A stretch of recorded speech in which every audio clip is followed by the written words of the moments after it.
menurut Mayer, di sini trust menurut kesediaan menurut Mayer Davis dan Schulman tahun 95, kesediaan untuk menjadi rentan. Fondasi kerjasama dan relasi profesional. Kita menjual jasa kepada pasien, menjual pelayanan kepada pasien. Nah, trust ini adalah pintu utama trust. Mereka akan defensif dan resistensi. Defensif artinya pasien tidak terbuka. Kemudian resistensi susah untuk diajak komunikasi. Ya. Dengan trust, pasien akan mudah untuk terbuka, kemudian enak untuk diajak ngobrol, kolaborasinya nyambung. Nah, pada di sesi ini trust itu menjadi penting. Pasien pada umumnya gerak tubuhnya terbatas ya, karena mereka membuka mulut gantung pada operator, baik secara terapis gigi mulut ataupun dokter gigi. Ya, mereka hanya bisa membuka mulut, kontrolnya hanya terbatas. Nah, secara neurologis, pasien-pasien udah pasti merasa stres duluan, apalagi pasien yang pertama kali datang ke klinik atau ke paskes.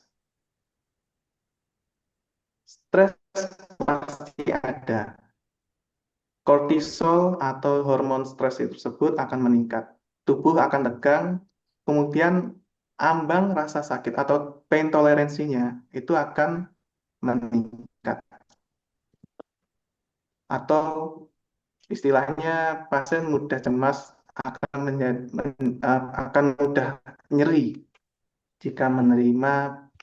Ini pasien yang tidak percaya lebih sensitif terhadap nyeri, ya sudah takut, sudah terpersuasi dengan otaknya kalau tindakannya akan sakit, sakit, dan sakit. Nah, trust ini bukan hanya soal hubungan, tapi trust ini nanti akan mempengaruhi persepsi rasa sakit itu sendiri.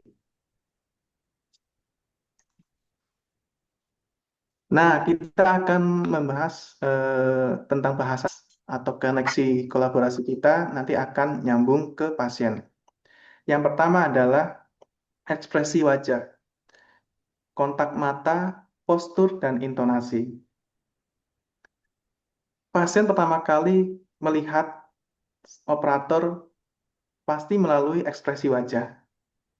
Ya, setelah itu kontak mata, kemudian postur dan juga bicaranya seperti apa.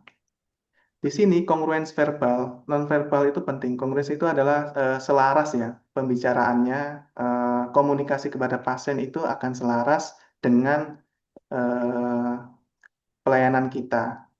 Artinya, ketika ekspresi wajah kita tegas, kemudian agak keras, pasien sudah akan otaknya akan berpikiran, oh operatornya kurang ramah, oh operatornya lagi apa ya banyak kerjaan, lagi pusing. Pasien akan defensif, ya. Apalagi kontak matanya pada pasien eh, kemana-mana gitu ya, tidak menatap. Postur juga, posturnya kaku, tidak eh, tidak luas gitu. Itu akan menambah eh, menambah ketidaknyamanan pada pasien. Otak pada pasien itu cepat membaca sinyal tubuh, apalagi yang pertama kali di dalam sekitarnya, apakah ia merasa aman, apakah tindakan yang dia dapatkan akan merasakan sembuh, seperti itu. Nah, ada dua pilar trust di dalam eh, pasien untuk dibangun, yaitu warmth versus competence. Pasien menilai tenaga kesehatan dari dua hal. Apakah Anda berniat baik, yaitu warm, dan apakah Anda kompeten? Itu tadi yang pertama kali pasien akan melihat seperti itu. Apakah ramah, apakah komunikasinya jelas, apakah tindakan operator yang dilakukan atau TGM yang dilakukan eh, baik, dan keahliannya apakah bisa dipercaya. Seperti itu. Nah, warm ini tadi berniat baik dibangun melalui ekspresi wajah yang ramah, senyum, kemudian intonasinya yang eh, lembut, tidak tinggi, ya, seperti orang marah-marah.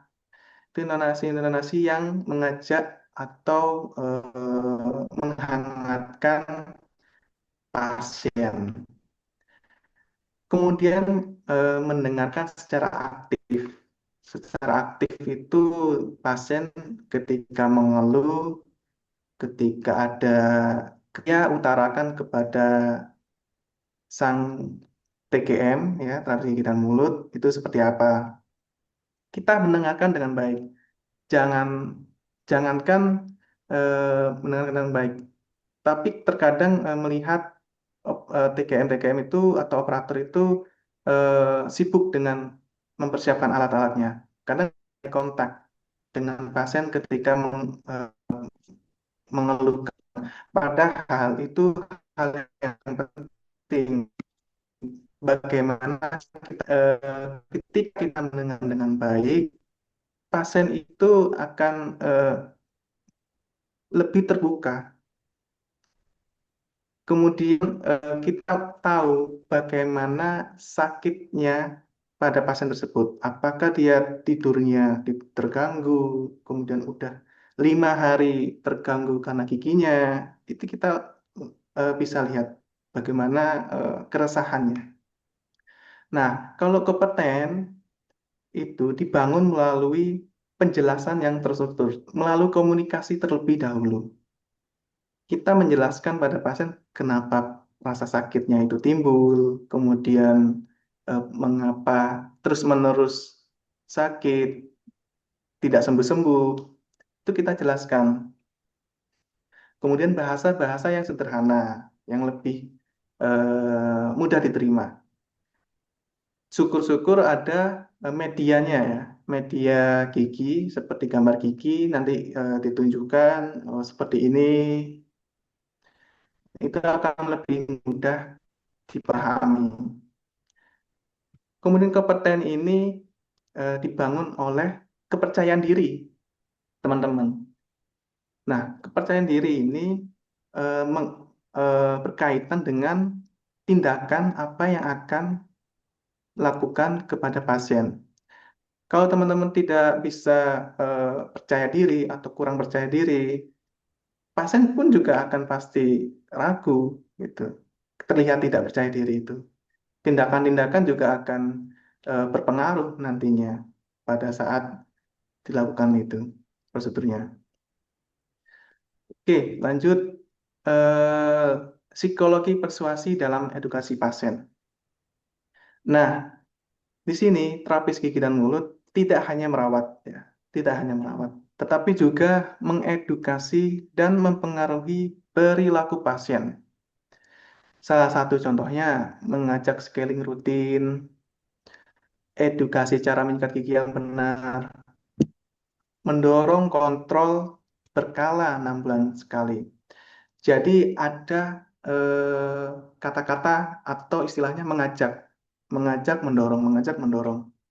Jadi pasien itu akan tergerak, ya. Dan inilah yang namanya mempengaruhi perilaku pasien. Kalau hanya edukasinya tentang nanti scaling ya rutin, kalau ada eh, karang giginya, sudah ada karang giginya, nanti rutin ya 6 bulan sekali. Tidak ada kata-kata yang mengajak di situ. Pasien juga akan eh, hilang dalam pikirannya. Udah hanya sekedar mengetahui, tidak terdorong di situ. Nah, prinsip penting di sini nanti ada prinsip-prinsipnya persuasi bekerja itu seperti apa? Ada 3 hal, ya. Reciprocity yang pertama, kemudian yang kedua ada authority, dan yang ketiga, yang terakhir ada liking. Reciprocity adalah ya ketika pasien merasa diperhatikan secara personal, mereka lebih kooperatif. Kita mengenal pasien lebih personal ya. Kita sudah tahu namanya, kita sudah tahu tempat tinggalnya di mana, kemudian keluhannya apa, giginya seperti apa, keadaannya. Pasien merasa dikenal, dipahami, ya, maka mereka akan lebih kooperatif. Kemudian yang kedua adalah authority, sikap profesional dan kejelasan komunikasi, ya, itu akan meningkatkan persepsi keahlian. Jika TGM komunikasinya kurang lancar, kemudian edukasinya setengah-setengah, ketika ada pertanyaan dari pasien, TGM-nya ragu, bingung, itu akan menyebabkan ya keraguan juga pada pasien, sehingga eh, komunikasinya jika tidak akan efektif. Pasien pun juga nggak akan menuruti eh, perintah-perintah atau ajakan dari TGM jika diedukasi seperti itu. Yang terakhir ada liking. Nah, pasien lebih mengikuti saran dari tenaga kesehatan yang mereka sukai. Ya, kesan pertama adalah yaitu tadi kita ramah. Siapa sih orang yang tidak suka keramahan? Pasti semua orang suka keramahan. Kemudian diperlakukan baik.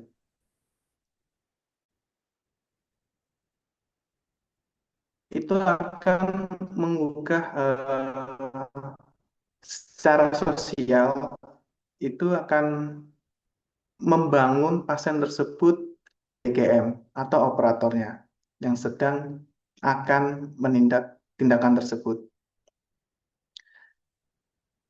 Nah, persuasi-persuasi ini ya, persuasi tanpa trust ya, akan terasa seperti menjual. Tetapi persuasi dengan trust itu akan terasa seperti peduli terhadap pasien. Di sini poin pentingnya ya. Jadi jangan persuasi saja, tapi pasiennya kayak seperti tidak percaya pada operatornya, yaitu akan lalu lalang aja untuk masuk telinga kanan dan ke telinga kiri. Seperti itu. Kemudian selanjutnya, trust juga akan menurunkan dental anxiety. Ini sudah umum terjadi, ya. Fenomena psikologis nyata karena pasien dengan dental anxiety, kecemasan yang tinggi, itu lebih sulit kooperatif, lebih mudah merasa sakit, cenderung menghindari perawatan, atau istilahnya apa ya, kapok gitu. Saya nggak lagi-lagi deh eh, ke sana untuk menerima perawatan. Saya nggak lagi-lagi deh, karena udah cemas duluan, seperti itu ya. Pasien dengan kecemasan tinggi, seperti kalau pada umumnya seperti anak-anak ya, anak-anak, kemudian ya remaja itu masih ada beberapa bagian itu udah paling susah untuk diatur atau kooperatif ya.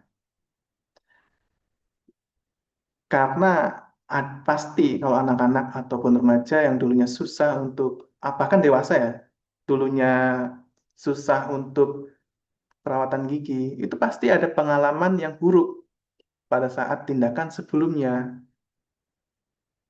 Itu, itu pasti, udah pasti nggak akan kooperatif. Karena anxiety-nya sudah timbul duluan. Masuk ruangan sudah bau-bau tidak nyaman. apalagi sudah BUR, bunyi alat-alat, makin tinggi kecemasannya. Nah, kita bangun tadi itu trust. Memang tidak secara nyata kita menghilangkan kecemasannya, tapi paling tidak menurunkan kecemasannya dengan meyakinkan, dengan gerakan yang tenang, kita menginstruksikan yang jelas, kemudian memberikan jeda. Nah, memberikan jeda sebelum tindakan. Terkadang ya memang selain diburu oleh banyaknya pasien, kita agak kesulitan ya. Tapi paling tidak kita beri jeda ketika kita tindakan atau sebelum tindakan, biar untuk pasien tersebut eh, menurun kadar kecemasannya. Tuh. Kemudian menginformasikan sebelum menyentuh, misalnya ingin mengebur, ya, mengebur gigi. Ini nanti akan sedikit ngilu ya, Bapak atau Ibu. Kemudian ingin anestesi, ini jarumnya nanti akan ditusuk ya, akan sedikit sakit, tapi tidak apa-apa. Nah, paling tidak ada informasi seperti itu agar pasien bisa mengetahui apa yang akan dapatkan tindakan tersebut. Sehingga ada coping mechanism atau istilahnya pasien sudah jaga-jaga. Seperti itu. Nah, selanjutnya adalah praktiknya yang bisa dilakukan. Ini tadi sudah disebutkan ya, sebut nama pasien sebelum tindakan. Ini ya paling penting karena pasien akan merasa lebih dikenal ya. Kemudian backgroundnya mungkin lebih bagus lagi. Oh, dari sini ya asalnya seperti itu. Kemudian jelaskan langkah-langkah sebelum melakukan tindakan sehingga pasien itu nanti akan tahu, oh nanti seperti ini, stepnya seperti ini. eh, Setelah itu akan mendapatkan perawatan seperti apa. Kemudian gunakan kalimat-kalimat yang prediktif, misalnya ya itu tadi, ibu mungkin akan merasakan sedikit tekanan, tapi ini tidak sakit.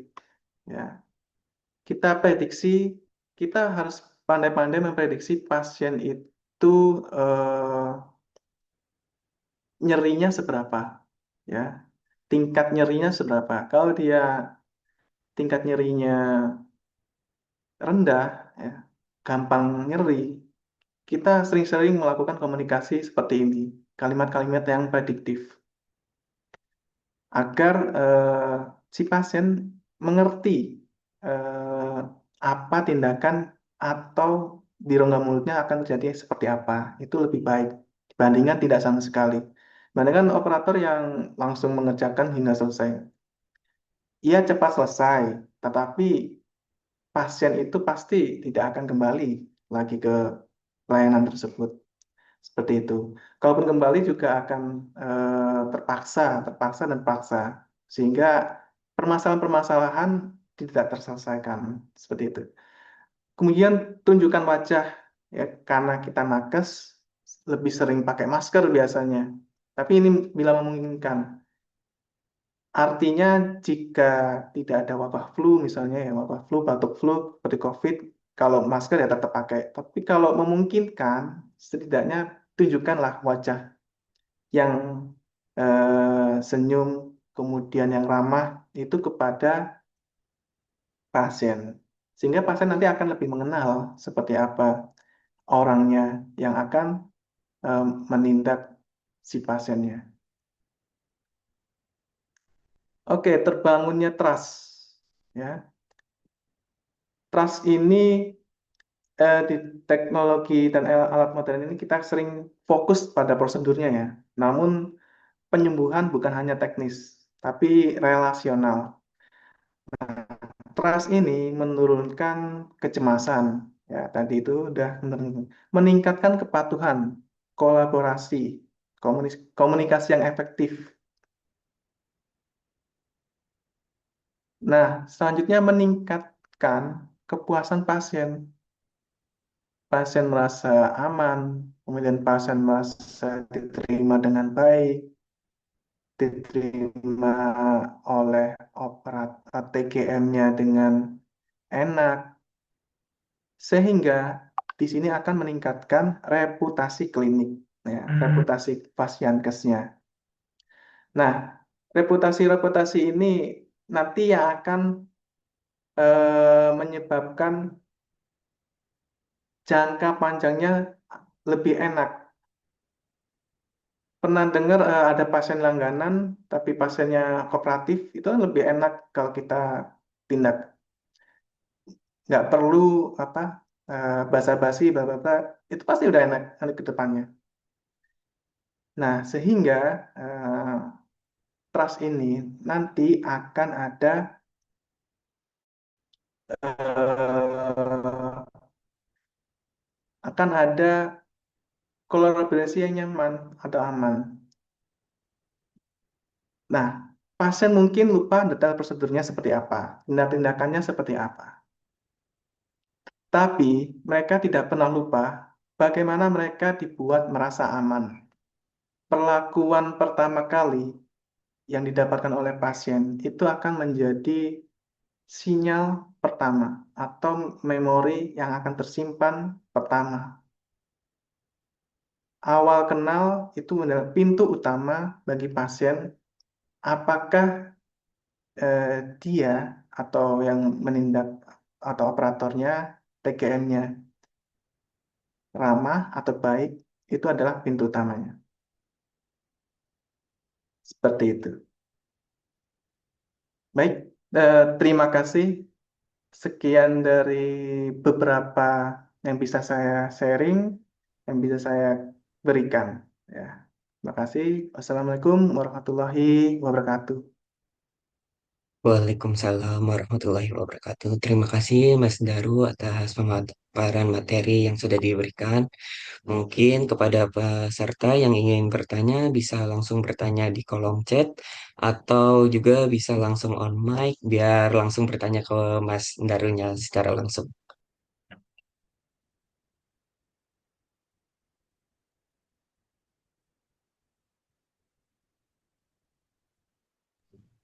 Mungkin boleh saya Mas Daru yang bertanya.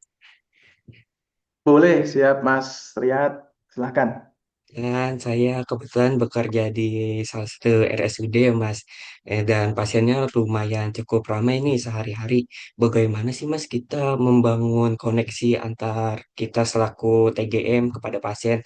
Sedangkan waktu yang biasanya kalau pasien udah masuk ke dalam poli tuh waktunya kayak terbatas nih. Selesai pasien langsung kita panggil lagi, langsung kita panggil lagi. Karena untuk mempercepat antrian gitu. Mungkin ada tipsnya gitu Mas. Iya, baik. Ini memang umum ya terjadi pada fasiankes atau klinik gigi ataupun apalagi RSUD yang tingkatannya udah lebih banyak lagi ya untuk tindakan-tindakannya. Bagaimana tadi kalau misalnya pasiennya ramai, kemudian eh, bagaimana kita membangun trust terhadap pasien yang ramai itu, kemudian waktunya juga terbatas, setelah tindakan kemudian selesai, mengejar waktu ya artinya. Nah, karena banyaknya pasien, ya, kita harus ketahui terlebih dahulu pasien-pasien, ya mau tidak mau ya, pasien-pasien yang mana yang memiliki, kita bisa lihat pasien-pasien yang memiliki kecemasan yang tinggi, sudah nggak enak.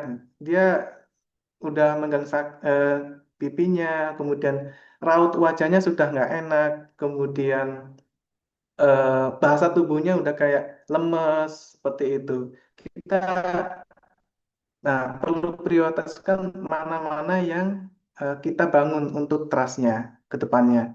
Itu seperti itu. Kita harus pandai-pandai membaca ekspresi-ekspresi wajah. Itu namanya mikroekspresi ya, dan bahasa tubuh pada pasien. Nah, ketika sudah mengetahui seperti itu, kita bangun trust-nya, kemudian kita komunikasi, Bu, ini giginya ada yang impaksi misalnya. Memang ini sakit banget mengganggu, sehingga ada prosedur untuk pembedahan, nah seperti itu. Nah, pembedahan itu kan eh, diiringi dengan rasa pasti cemas yang lebih tinggi lagi ya. Nah, kita lakukan lagi eh, ajak persuasi. Oh, nanti pembedahannya nggak sakit kok, Bu. Nanti akan dibius seperti ini, seperti ini, seperti ini. Karena nanti kalau nggak dibius akan lebih sakit lagi, Bu, gitu. Atau lagi jadi pembengkakan, ini akan diobati dulu, seperti itu. Nah, kita harus pandai-pandai membaca ekspresi wajah, bahasa tubuh yang mana. Sedangkan kalau pasien-pasien yang sudah trust atau sudah percaya atau koneksinya baik pada kita, itu pasti udah enak ke depannya. Jadi tidak perlu lagi membangun trust. Apalagi udah kenal, misalnya Mas Riyad kenal dengan si A, kenal dengan si B, udah tahu nih backgroundnya seperti, udah percaya dengan Mas Riyad, itu pasti nggak usah basa-basi, ya. Itu pasti ke depannya udah enak. Oh ini tinggal ini, nanti akan minggu depan balik lagi ya, pasti balik seperti itu. Nah, concernnya adalah karena waktu terbatas, pasien yang banyak, kita harus pandai-pandai membaca situasi, ekspresi wajah, bahasa tubuh, kemudian pasien itu baru pertama kali ke Fasiankes atau bukan. Ya, seperti itu. Biasanya kalau pertama kali itu yang eh, menggambar, dia mengenali situasi-situasi pertama kali. Pengalaman pertama adalah yang menentukan bagaimana ke depannya dia bisa balik lagi atau merasa puas. Seperti itu, Mas Rian. Iya Mas, dari pengalaman sih emang kalau pasien yang kunjungan baru emang lebih susah buat kita kenalnya lagi. Tapi kalau pasien yang udah sering, udah kita kenal kayak dia udah paham nih langsung duduk aja ke dental unit juga dia udah oke-oke aja. Baik, terima kasih Mas dari atas jawabannya. Mungkin dari Bapak Ibu yang lain ada pertanyaan bisa langsung disampaikan.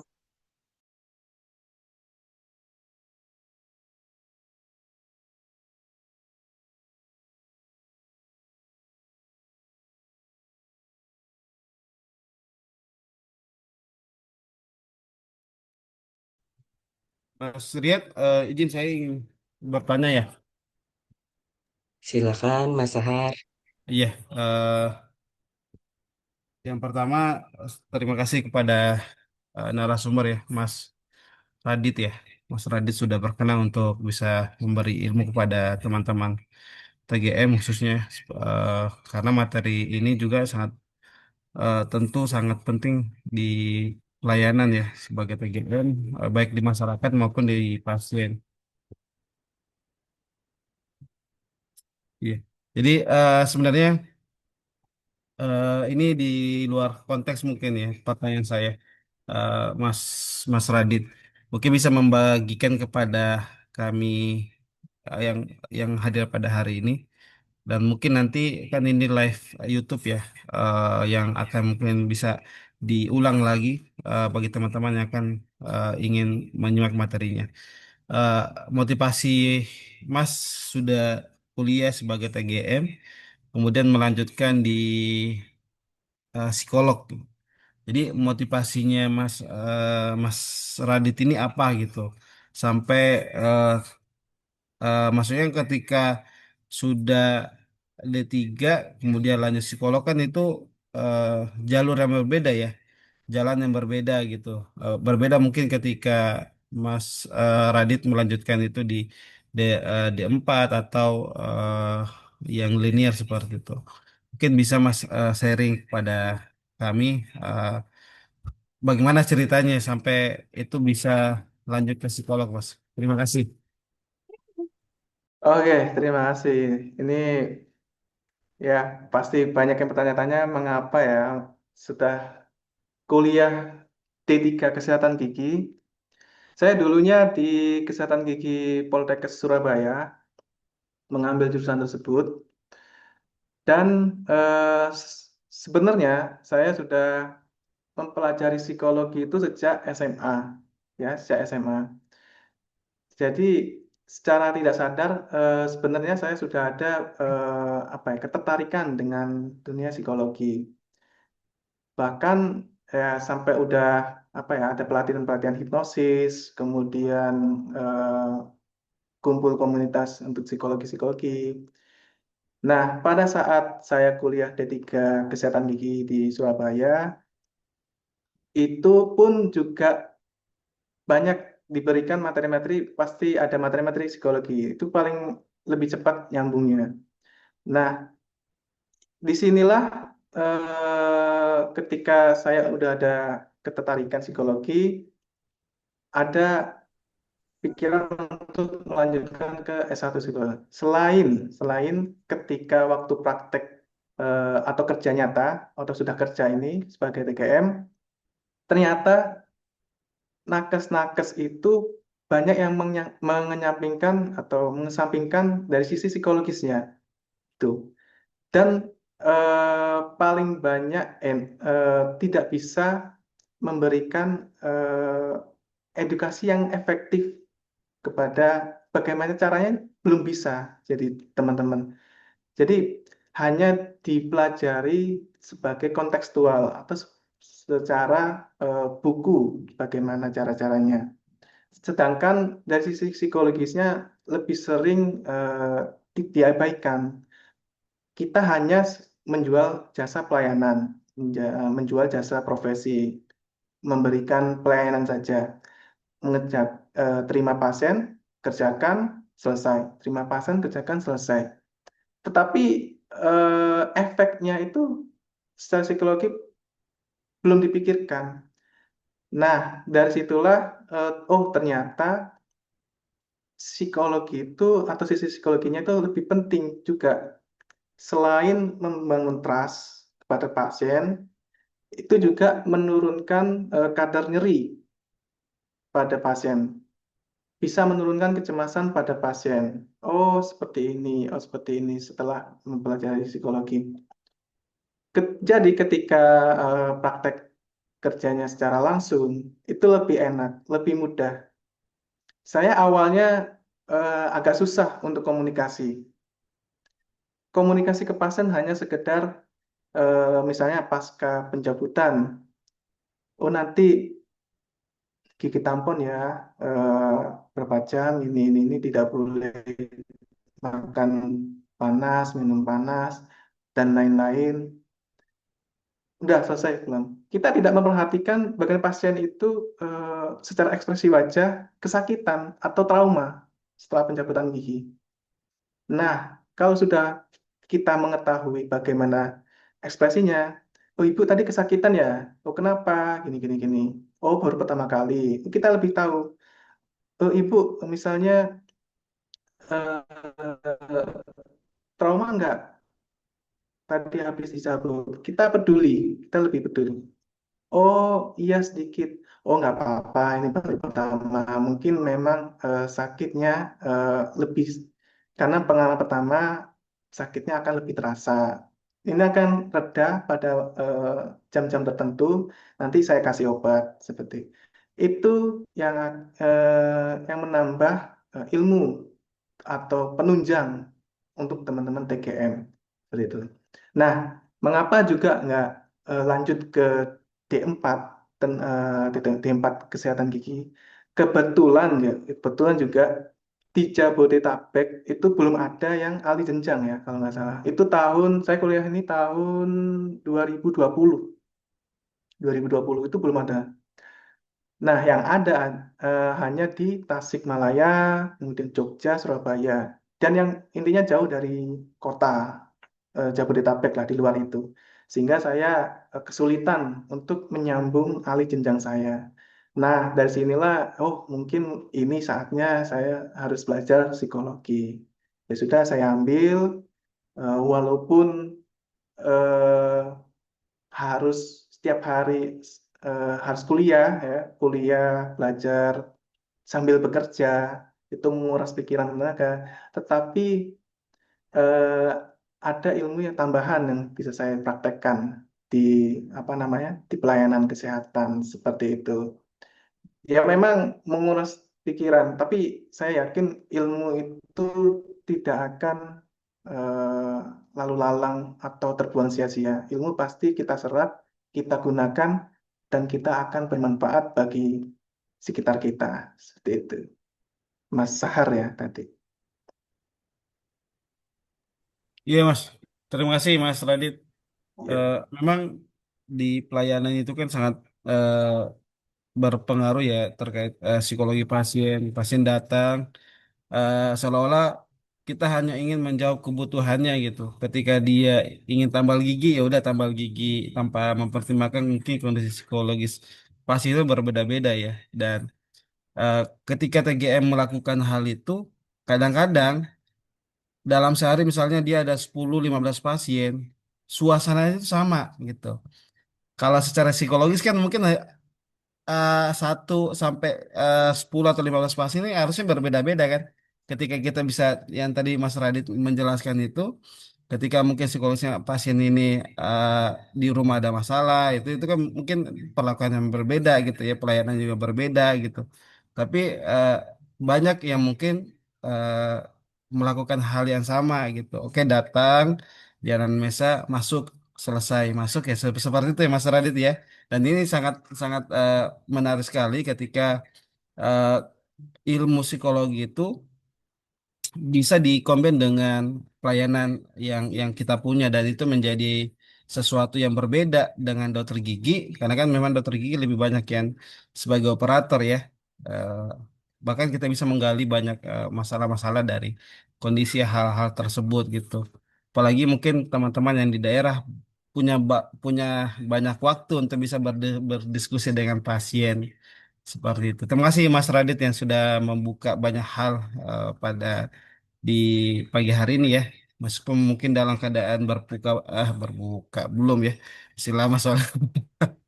Dan masih keadaan berpuasa mungkin masih ada yang melakukan ibadah dan segala macam. Tapi Masya Allah sangat luar biasa pada hari ini. Mungkin lanjut Mas Riyad ada pertanyaan dari Kak Yanti di kolom chat ya. Terima kasih Oke, Mas Radit. Baik, sama-sama Mas Sahar. mungkin Mas Radit bisa saya bacakan ya pertanyaan dari Bu Yanti yang ada di kolom chat. Bu Yanti bertanya apakah ada kendala cara membangun trust pada pasien disabilitas, seperti halnya tunarungu, dan bagaimana cara membangunnya.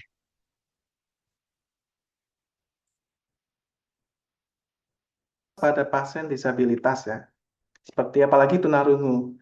Ya, pasien kondisi dengan disabilitas pasti ada kekurangannya. So, pasti kita harus kenal dulu apakah tunarungu, kemudian apakah maaf apa buta atau disabilitas lainnya. Ya, kita pastikan dulu kita kenal terlebih dahulu pasiennya itu disabilitas seperti apa. Kalau misalnya tunarungu, pastinya ada yang mendampingi biasanya, mendampingi si pasiennya tersebut.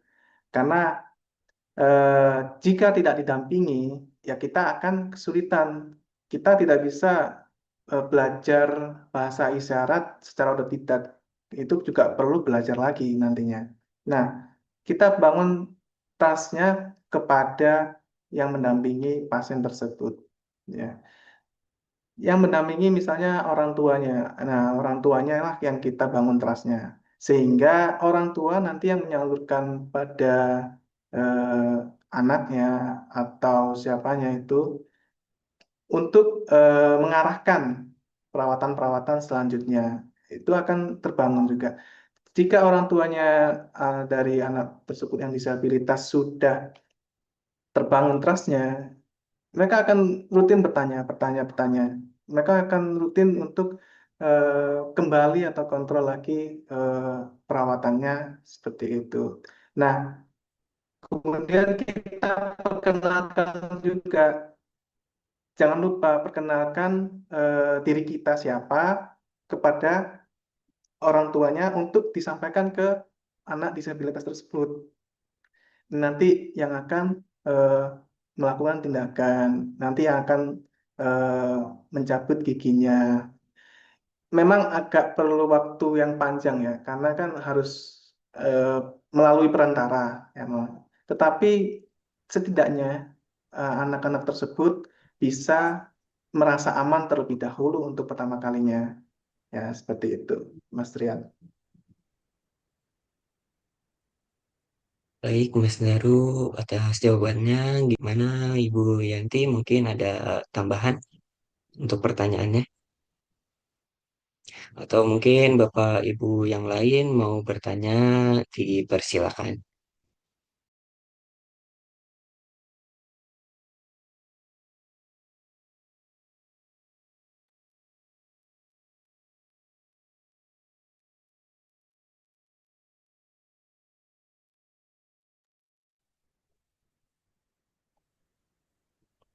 Ya, izin Mas Riyad.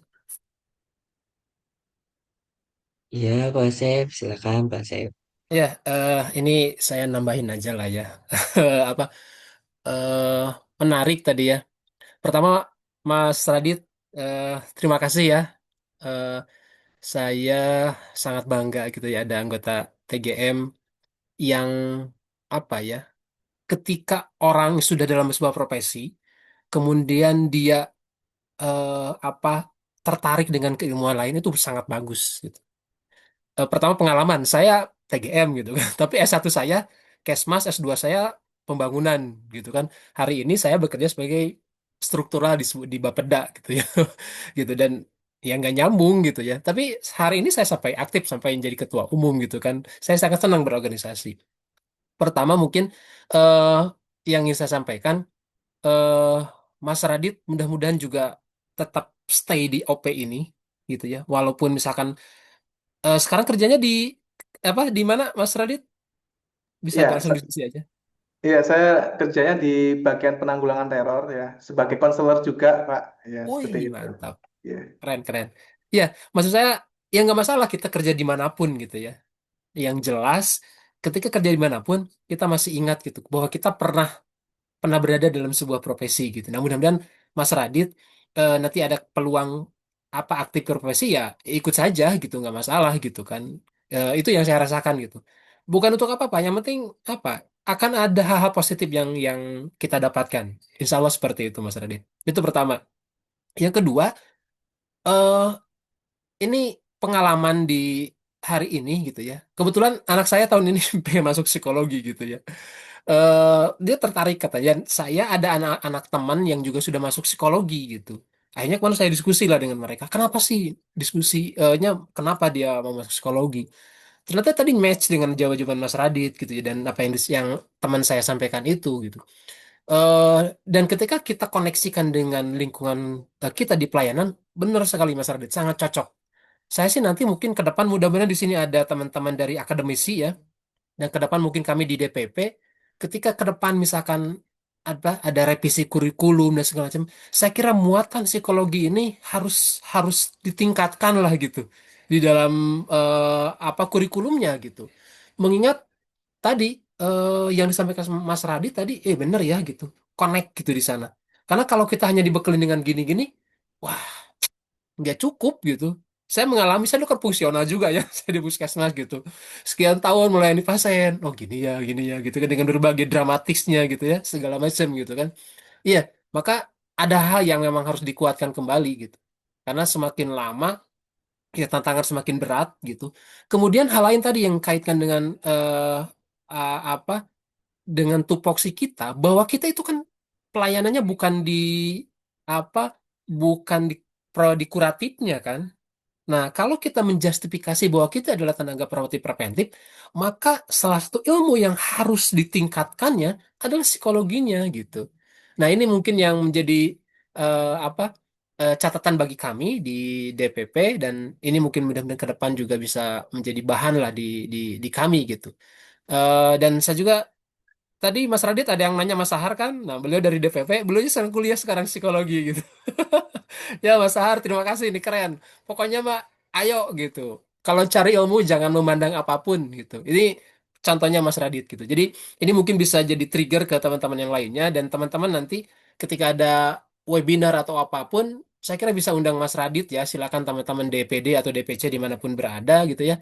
Kita lihat dari sisi yang lainnya. Nanti mungkin kita bisa minta input dari Mas Radit gitu. Termasuk Mas Radit kalau ada input buat kami ya di profesi sampaikan kepada kami gitu ya. Mungkin itu tambahan saja sih Mas Riyad. Silakan mungkin Mas Radit bisa mengkomentari apa yang saya sampaikan juga. Terima kasih, silakan. Ya, baik Pak Asep Supriyadi. Memang benar yang disampaikan tadi, ada beberapa sisi-sisi lain yang belum kita sadari, belum kita ketahui, bahkan kita hanya mengerjakan pokoknya aja. Sedangkan ketika kita melakukan promotif atau promkes, itu sepertinya juga ada sisi-sisi psikologinya seperti itu. Teman-teman juga ketika sudah mempelajari itu, mempelajari sisi psikologisnya, itu teman-teman juga akan menerima manfaatnya. Manfaatnya apa? Nanti teman-teman juga akan tahu coping mekanismenya eh, teman-teman semua, TKM semua. Oh, bagaimana saya harus seperti apa? Nah, setelah seperti ini, saya harus seperti apa? Nah, seperti itu. Jadi kerja itu akan nyaman. Kerja itu tidak harus datang pagi, kerjakan pasien, pulang, banyak pasien, stres, apapun itu, Senin sampai Sabtu seperti itu, terus itu stres, itu yang bikin kita akan tidak optimal ke depannya. Sedangkan padahal kita, apalagi yang di puskesmas, teman-teman, itu juga garda terdepan untuk tindakan-tindakan selanjutnya itu seperti apa, kenyamanannya itu seperti apa, itu akan mempengaruhi keberhasilan edukasi kita kepada pasien.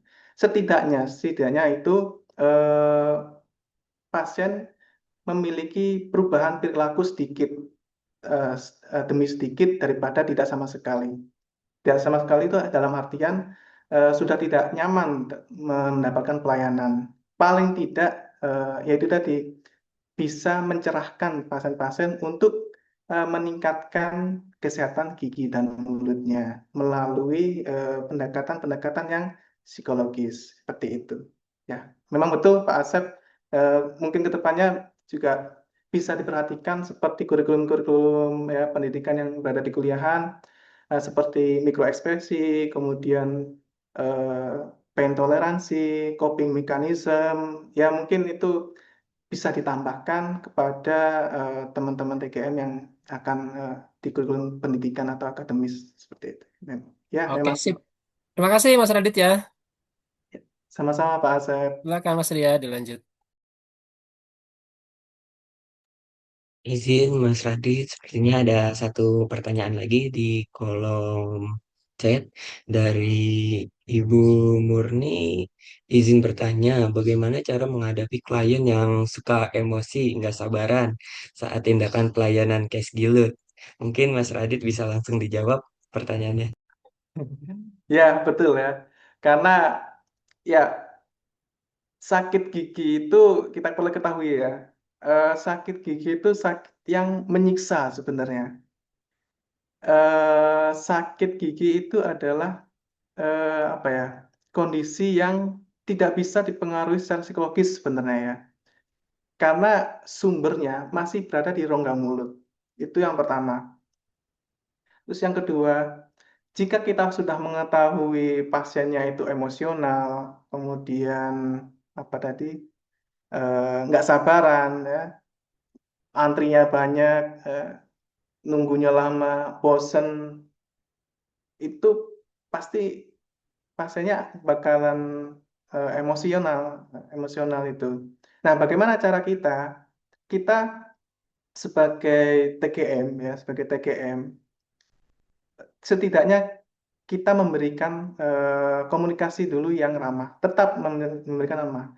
Karena yang pertama kita sudah tahu pasien tersebut sakit giginya, misalnya sakit gigi ataupun karena antriannya yang panjang.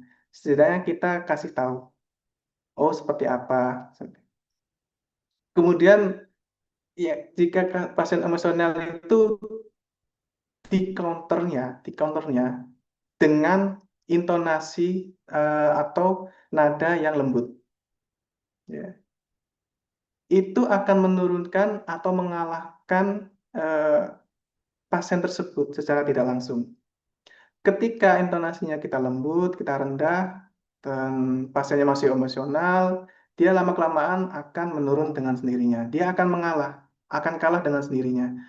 Beda ketika dia udah emosional, kitanya judes. Dia udah emosional, kitanya cuek.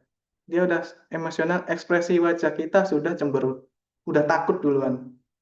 Ya, pasien juga lah, menjadi meningkat emosionalnya. Dia merasa tervalidasi emosionalnya, makin emosional lagi. Saya tidak sudah nunggu dari lama, giginya sakit udah berhari-hari.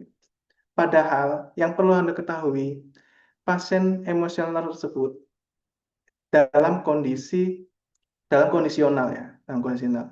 Nah, itu tadi bukan secara pribadi ke kita. Kita eh, lakukan dengan komunikasi intonasi yang rendah, yang lemah lembut. Itu pasti akan menurun dengan sendiri.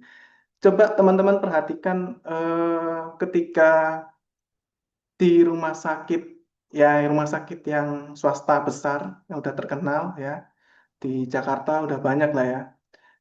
Di bagian resepsionis, yang elit-elit ya, yang elit. Kemudian customer service-nya ada keluhan-keluhan, pasti mereka menggunakan nada-nada yang lembut, tidak terpancing, tidak tersulut emosinya, dengan masih menunjukkan wajah-wajah yang ramah. Berdasarkan otak atau bagian amigdala itu otak itu akan memberitahu dia bahwa oh dia eh, dalam keadaan baik-baik saja kok, nggak perlu marah. Nanti seperti itu. Begitu Ibu, Bu Murni ya. Baik, dari Bu Murni, apakah sudah cukup jelas dari jawaban yang diberikan oleh Mas Radit, atau ada tambahan lain? Benar sih cukup jelas. Cuman kalau misalkan kita dia emosi, berarti kalau dengan nada emosi kita harus benar-benar dengan nada rendah berarti ya. Tapi yang bikin aneh tuh tapi pasiennya tetap balik lagi walaupun udah kita ini juga tetap pas dalam pelayanan sih dia, karena kita sistemnya dipanggil 1 minggu sekali ya lainnya. Tetap dia pas waktunya pelayanan dia datang lagi kayak gitu sih.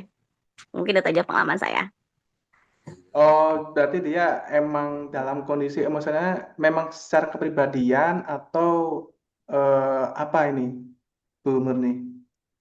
Secara kepribadiannya juga sih. Ah, Jadi emang kalau di lingkungan di teman-temannya ya ini suka bukan bikin ulah nih di kelasnya juga. Jadi kayak gitu. Tapi nah, iya. kalau pas dalam pelayanan poli gigi dia emang selalu pengen diduluin, selalu pengen diiniin kayak gitu. Sering berjalannya waktu dia bisa mengikuti. Oh, baik. Ya, memang kalau kita sudah, nah ini nanti ketika sudah kita ketahui kepribadiannya, memang emosional, memang ini, tetap ya memang intonasinya lemah lembut, itu tetap dipertahankan, setidaknya menurunkan standar emosionalnya pribadinya dia, seperti itu. Mungkin kita menganggapnya dia emosional ya, tapi sebenarnya dia ya memang seperti itu ya. Kita tidak bisa menilai hanya pertama kali. Tapi kalau sudah berkali-kali memang seperti itu, oh berarti memang seperti itu orangnya. Jadi kita tinggal menyesuaikan dengan diri kita sendiri, tetap lemah lembut, kemudian agar kita tidak stres, kita sudah tahu nih coping mekanismenya. Oh memang pribadinya seperti ini. Oh nggak masalah, nanti juga reda-reda dengan sendirinya. Nanti juga udah selesai. Hanya saat ini aja. Seperti itu, Bung Nia.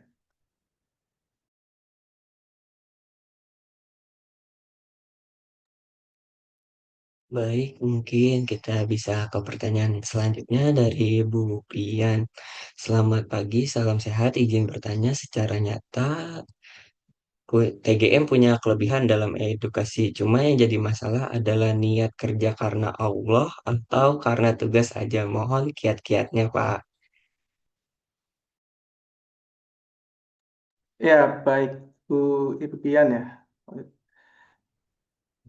TGM memang secara nyata punya kelebihan ya dalam edukasi. Cuma jadi masalah niat kerja karena Allah atau karena tugas aja. Mohon ya,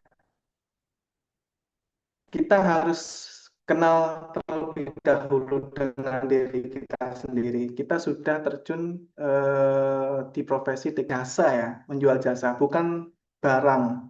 Beda kalau kita menjual barang, misalnya makanan, kemudian eh, makanan atau barang-barang lainnya yang bisa kita jual. Tetapi kalau TGM itu yang dijual adalah profesinya, pelayanannya. Nah, apa saja yang dijual untuk pelayanannya? Salah satunya adalah edukasi, ya. Edukasi promosi kesehatan. Nah, kita ketahui dulu tugas kita adalah memang mengedukasi. Kalau untuk niatnya karena Allah, karena agama, karena sesuatu hal yang berhubungan dengan tingkat spiritualitas yang tinggi, itu lebih baik. Karena ada sangkut pautnya jika kita menghubungkan dengan spiritualitas, itu akan merasakan diri kita lebih tenang daripada tidak sama sekali. Kita merasa eh, mengedukasi ini menolong mereka-mereka yang tidak tahu, menolong pasien-pasien yang tidak tahu, sehingga eh, pasien pasien-pasien ini akan menerima manfaatnya. Nah, sedangkan kalau di agama, berikanlah ilmu itu yang bermanfaat. Ya. Itu pun juga sebagai bekal buat kita kalau kita sudah tidak ada. Ilmu yang bermanfaat kan juga akan mendapatkan pahala ya yang mengalir terus-menerus. Nah, seperti itu. Memang secara spiritual akan meningkatkan diri kita menjadi lebih tenang, menjadi lebih kompeten, menjadi lebih giat, semangat, dan lainnya. Karena ada motivasi spiritualitas. Tetapi kalau memang tugasnya, kita kenal tugasnya seperti itu, hanya saja seperti itu, biasanya itu akan monoton. Biasanya akan tidak ada variasi yang lain. Sehingga penting teman-teman TGM ketika bekerja sudah harus mengenal diri teman-teman sendiri itu seperti apa, secara psikologinya seperti apa. Misalnya, nih, salah satu contohnya eh, hubungannya dengan TGM ya, TGM. Misalnya TGM ini pokoknya aja yang dikerjakan. Ya sudah, saya kerjakan pokoknya aja, berangkat pagi, kerja TGM, pulang, berangkat pagi. Itu akan pasti monoton ya jika kita kerjakan. Karena ya itu tadi yang sempat disinggung, karena pasien itu eh, beda-beda karakternya. Itu pasti monoton. Sedangkan kalau kita monoton, pasiennya kan berbeda-beda, beraneka ragam. Pasiennya pasti akan mengalami adanya ketidaknyamanan seperti itu. Hanya sebuah formalitas saja. Sehingga pasien itu kalau untuk tingkat persuasinya itu perubahan perilakunya itu tidak akan berubah. Karena kalau hanya kita kerjakan pokoknya aja. Kerjakan selesai seperti itu. Kita harus ada sisi humanisnya, karena kita menjual jasa pelayanan seperti itu. Baik, kepada Bapak Supiana, apakah jawabannya sudah cukup atau mungkin ada tambahan lain? Izin mumpung dikasih kesempatan. Terima kasih Mas Riyad, Pak Radit. Intinya saya bersyukur banget itu pagi-pagi ini tanpa sengaja saya ngeliat link tadi buka, langsung saya buka nih karena saya juga termasuk salah satu yang haus informasi. Mungkin kalau ya mungkin tidak semuanya karena kan kalau di pemerintahan beda dengan klinik swasta. Kalau klinik swasta terpaksa tidak terpaksa mereka harus lebih ramah ya. Tapi kalau cerita puskesmas, RSUD, nggak dokter gigi, nggak perawat gigi kalau saya lihat gitu kan. Memang kadang-kadang salah satu contoh gitu, pasien kadang-kadang ngotot, tapi kadang-kadang kita terbawa arus juga gitu ngotot. Mentang-mentang itu sudah aturan kan aturannya seperti itu gitu. Jadi memang perlu juga tambahan share-share di lain selain podcast seperti ini, share-share keilmuan, termasuk tentang cara edukasi. Makanya kan sering kali di seminar-seminar masalah edukasi atau komunikasi yang efektif sering disampaikan gitu. Tapi intinya secara ini jadi nambah wawasan bahwa memang psikologi, terutama kita memang harus nata diri sendiri dulu gitu, sehingga bagaimana pasien memang selesai pelayanan, tapi bagaimana selesainya, asal selesai atau dengan tingkat kenyamanan dan kepuasan tinggi. Intinya terima kasih banyak Pak Radit, Om Riyad. Saya tanpa sengaja bisa buka Zoom di pagi hari ini. Tadi lagi iseng-iseng gitu. Luar biasa gitu. Makanya mudah-mudahan jadi termasuk peserta yang tetap. Intinya terima kasih aja semuanya dari DPP yang memfasilitasi. Assalamualaikum warahmatullahi wabarakatuh.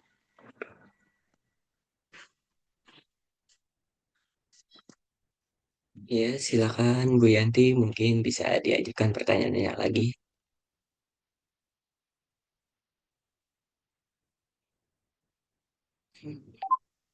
Terima kasih Mas Riyad. Izin tadi saya belum menanggapi ya. Terima kasih tadi atas jawabannya Pak. Jadi saya tuh kayak mau sharing aja sebetulnya ketika kita punya kendala pasien-pasien dengan kebutuhan khusus itu, trust ke pasiennya itu jadinya terdistrak ketika kita komunikasikan tadi seperti saran Bapak adalah orang tuanya saja kita libatkan di situ betul. Tapi kadang-kadang orang tuanya itu jadi misal gitu ketika kita akan melakukan satu tindakan yang invasif gitu, orang tuanya juga ikutan cemas, akhirnya pelayanan tidak dapat diberikan kebutuhan sesuai kebutuhan pasien karena tadi ternyata kita punya dua orang yang harus kita bangun trustnya. Nah ini yang menjadi kendalanya adalah ada apa ya semacam perantaranya itu yang jadi tidak sesuai dengan apa perencanaan pelayanan. Nah ini kira-kira gimana tuh? Tadi kan kalau misalkan itu sukses dengan orang tuanya ya alhamdulillah. Tapi kebanyakan tuh akhirnya karena dia juga sama-sama yang tidak mengerti misalkan tentang pelayanan itu walaupun kita sudah jelaskan, akhirnya justru dari keluarganya sendiri akhirnya menjadi satu barrier lah ketika kita akan membangun satu trust dengan si pasien tersebut. Itu yang jadi akhirnya gagal. Jadi kendala kita itu gimana nih kira-kira tipsnya gitu. Karena itu yang sampai sekarang tuh kayak ya untung-untungan kadang ada yang bisa berhasil, kadang yang enggak gitu kan. Dan padahal pasiennya itu sudah dewasa. Tapi karena tadi ya dia itu ada semacam excuse dari orang tuanya, apa-apa jangan, apa-apa dikhawatirkan ini itu gitu. Nah itu gimana kira-kira Pak Radit? Ya, baik. Tadi yang pasien yang disabilitas ya, memang perlu perhatian khusus disabilitas itu karena kita harus memberikan trust kepada dua orang ya. Pasti ada pendampingnya di situ. Nah, kita perlu ketahui terlebih dahulu kalau misalnya orang tuanya juga ikutan cemas, ikutan tidak ini atau itu banyak yang dilarang. Kita sudah tahu tuh situasinya seperti apa. Kita harus pandai-pandai untuk memberikan selipan-selipan atau ajakan-ajakan sedikit saja yang kemungkinan bisa dilakukan oleh anak tersebut ataupun orang tuanya yang sudah tadi anaknya udah dewasa ya. Setidaknya kita berikan sedikit pengaruh. Misalnya, oh kalau misalnya giginya berlubang, paling cara pencegahannya nanti kita sampaikan ke orang tuanya untuk dijaga kebersihan gigi dan mulutnya. Walaupun waktu saat itu udah menolak atau susah untuk diberi tindakan lah intinya ya. Nah, kita baca lagi situasinya. Oh, ini sepertinya nggak bisa nih kalau misalnya kita tindak karena pasiennya tidak memungkinkan untuk dilakukan tindakan.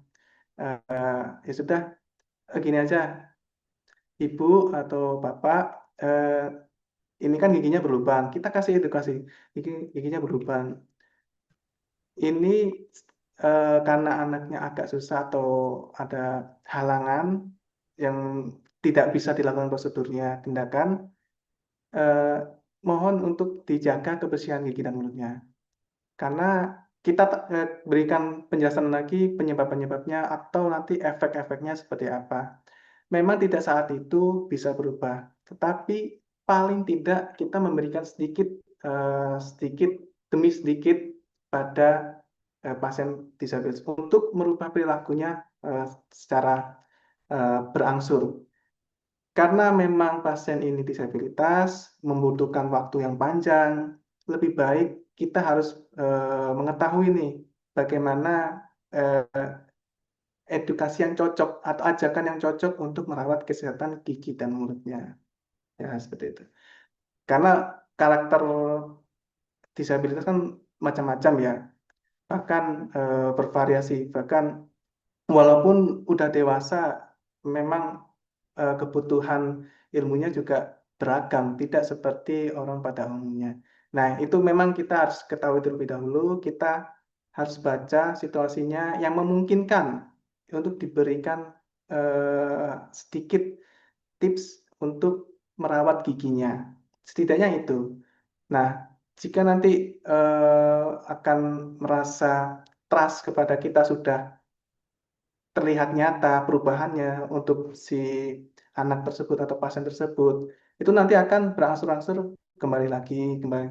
Memang tidak bisa ya secara langsung kita membangun trust. Memang butuh lebih effort atau lebih banyak untuk dilakukan agar pasien tersebut, apalagi dua orang ya, lebih trust terhadap kita, nyaman terhadap kita terlebih dahulu.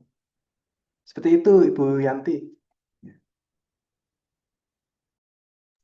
Siap, terima kasih Pak Radit atas tipsnya ya. Baik, mungkin bisa dilanjut untuk satu pertanyaan terakhir dari Pak Tiro Bonario. Bagaimana cara membangun pengalaman positif agar anak tidak mengalami trauma ulang setelah pencabutan gigi? Mungkin Mas Radit bisa langsung dijawab pertanyaannya. Ya, baik. Ya, untuk pengalaman anak yang sudah mengalami trauma ya, agar tidak mengalami trauma ulang setelah pencabutan. Kita anak ini memang butuh spare waktu banyak ya. Kadang kita nuruti kemauan orang tuanya. Gak apa-apa Pak, gak apa-apa, ini cabut aja udah, tinggal goyang. Tapi kita tidak tahu nih kondisi anaknya itu seperti apa. Dari itu. Padahal kalau anaknya udah dari awal menunjukkan tidak kooperatif, tidak mau, terus kemudian takut, itu akan mempengaruhi saat dewasa, saat ia beranjak remaja dan seterusnya. Karena apa? Anak itu nanti akan menyerap pengalaman-pengalaman saat ia terima pada masa kecil, itu akan terakumulasi pada masa dewasa. Seperti itu. Nah, caranya adalah kita terima dulu bagaimana anak tersebut mau menerima tindakan. Itu yang pertama. Bagaimana anak itu udah main-main ke dental unit area itu, memang butuh waktu lama ya seperti ini. Atau enggak kita kasih edukasi juga kepada orang tua. Bu, kalau misalnya dipaksa seperti ini, nanti anaknya akan trauma untuk kedepannya. Dan ini paling banyak terjadi. Dan saat dewasa nggak mau melakukan perawatan giginya lagi. Itu padahal sangat-sangat krusial. Padahal masa dewasa kan juga banyak permasalahan kondisi gigi dan mulut gitu. Hanya karena saat masa kecilnya mengalami pengalaman yang negatif ya. Nah, pengalaman positif ini kita bangun terlebih dahulu. Anak diajak dulu bermain, diajak untuk mengenal dulu. Memang butuh waktu lama, tapi setidaknya nanti dia ketika dewasa lebih nyaman, lebih sering nanti untuk perawatan gigi dan mulutnya. Orang tua juga perlu kita edukasi seperti itu. Nah, ini kalau misalnya ada trauma sebelumnya, pencabutan sebelumnya, kemudian kita lakukan pencabutan lagi, ini lebih susah dibandingkan pertama kali anak tersebut dilakukan pencabutan. Ini lebih susah. Karena kalau trauma ulang itu membuat anak tersebut menjadi traumanya tervalidasi kepada saat dewasa, pada saat dewasa nanti. Ya, nah pengalaman positifnya itu tadi diajak bermain, diajak untuk mengenali alat-alatnya, alat-alat gigi seperti tang, kemudian kaca mulut, pinset dan lain-lain, diajak saja. Mungkin awalnya masih melihat, lihat, lihat, tapi nanti kelama-kelamaan akan menerima, oh tindakannya mau dicabut, ini karena udah goyang jadi dicabut. Seperti itu, Pak Patiro. Memang lebih susah ya kalau untuk anak-anak. Ya itu tadi karena ya mereka memang belum bisa menerima ilmu dengan baik. Jadi kita ajak dengan caranya itu tadi bermain, ya bermain, kemudian perkenalkan alat-alatnya, ruangannya, kemudian dental unitnya. Kalau sudah mengenal itu pasti dia mau untuk berkunjung untuk, ke depannya. Bahkan ini ada pengalaman juga. Saya ada pasien anak-anak juga seperti itu dan awal pertama nggak dilakukan penindakan pencabutan. Saya disarankan untuk bermain dulu di sekitarnya. Kedua pun juga seperti itu. Kalau masih masih belum ada kemungkinan tindakan nggak bisa dilakukan pencabutan, itu dilakukan esok harinya, sampai dia mau menerima dan bisa dicabut. Gitu. Nah, kalau orang tuanya memaksa ataupun nggak ada waktu, itu bisa dilakukan eh, ketika kondisi giginya sudah goyang, bisa dilakukan perawatan di rumah, bisa dicabut sendiri, ya, bisa di apa edukasi bagaimana digoyangkan giginya biar bisa tercabut giginya. Saya seperti itu, Pak Patir Bonario. Bagaimana dari Pak Patiro? Apakah ada yang mau ditambahkan lagi? Eh, Artinya kita tidak harus memaksa pada saat itu juga untuk dilakukan tindakan ya, Pak ya. Jadi Iya, kita kasih betul. edukasi ke Ya, orang tua. kita ajak bermain dulu untuk pertama kali pengenalan, karena anak itu butuh proses yang namanya pembelajaran memang. Jadi awalnya kita lihatkan ruangannya, alat-alatnya, kemudian orang-orangnya juga harus kenal gitu. Karena anak-anak kan masih belum tahu sepenuhnya tentang itu. Tetapi anak-anak itu kalau sudah mendapatkan pengalaman negatif, itu menjadi eh, penyimpanan memori pengalaman yang tidak enak itu pada saat dewasa. Itu banyak sekali terjadi di saat dewasa ini, banyak yang seperti itu. Nah, kadang yang jadi masalah nih orang tuanya yang ngotot minta cabut pada waktu itu juga karena dia malas bolak-balikan biasanya. Jadi kita edukasi lagi ke orang tuanya ya. Iya, betul. Orang tuanya juga yang perlu kita edukasi. Karena orang tua kan pinginnya beres, selesai, sudah. Nah, kalau misal orang tuanya maunya seperti itu, kita berikan efeknya tuh seperti apa kepada anaknya ketika dewasa. Atau enggak, ya itu tadi perawatan di rumah itu yang memungkinkan ya, yang memungkinkan untuk bisa dilakukan itu kita juga berikan edukasinya pada orang tuanya. Oke, makasih jawabannya, Pak. Baik, karena keterbatasan waktu, sesi diskusi kita cukupkan sampai di sini. Semoga materi yang diberikan oleh Mas Radit bisa kita terapkan dalam kehidupan sehari-hari kita selaku terapis gigi dan mulut. Izin sebelum penutupan, Bapak dan Ibu dipersilakan untuk on cam sejenak untuk sesi dokumentasi.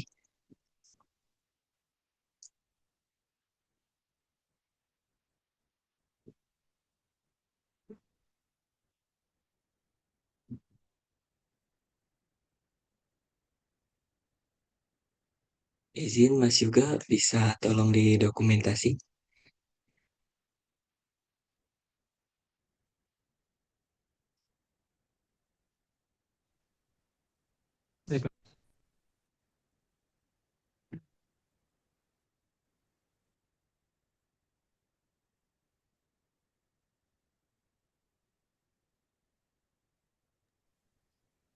Oke, kita tunggu dulu sebentar. Masih banyak yang belum buka kameranya.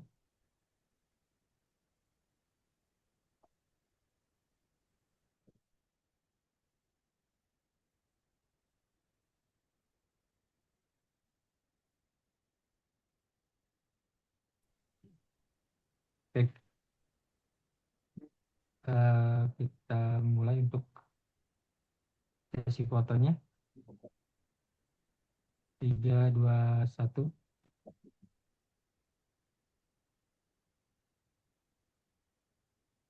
Sekali lagi.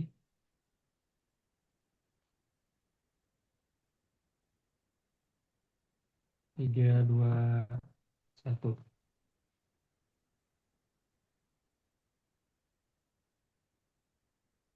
Oke, cukup Mas.